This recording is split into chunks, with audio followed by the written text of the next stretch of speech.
We begin our bulletin with tough measures that the government has issued to eradicate illicit brews, drug and substance abuse in the country, which Deputy President Rigathi Gachagua says is a national security threat. Now, in the new directive, government has ordered for immediate closure of bars in residential areas and near educational institutions. Government has also suspended all licensed and certified permits for second-generation alcohol and alcoholic beverages, distillers and manufacturers issued by KRA and KEBS. We begin our broadcast with this report, which has been prepared by our very own Njoroge Gatete. A month after the country was taken aback by the news of 23 people who died after consuming illicit liquor in Mwea East, Kirinyaga County, the government has announced tough measures that will ensure manufacture, distribution, sale and consumption of illicit brew becomes a thing of the past. Implementing the measures today. In the directives issued to top security officers in the country by Interior Cabinet Secretary Kithure Kindiki in a meeting at Deputy President Rigathi Gachagua's residence in Karen, the government has ordered for the immediate shutdown of bars and alcohol outlets operating in residential areas and near educational institutions.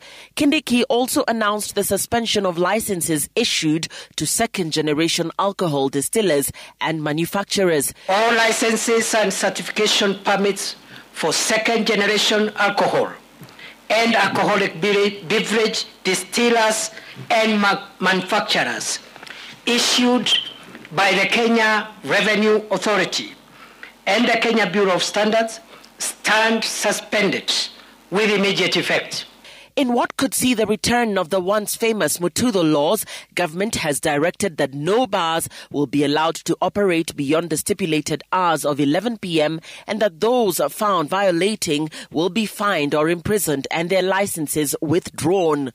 And they must leave before those hours and make sure that they reach home in good time, because I'm told the speed of mobility when one is intoxicated is a bit slow. So we don't want to collect Kenyans in dirty ditches, so they should go a little earlier.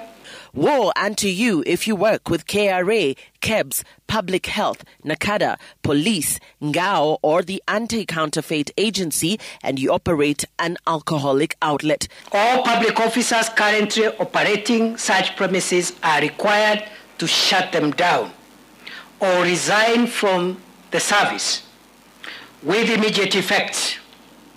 Cross-referencing. The measures will also affect those who have rented space to those operating alcohol outlets in prohibited areas, as this could land you in trouble for abetting an illegality, with the borders being a weak link in the fight against illicit brew, drugs and substance abuse.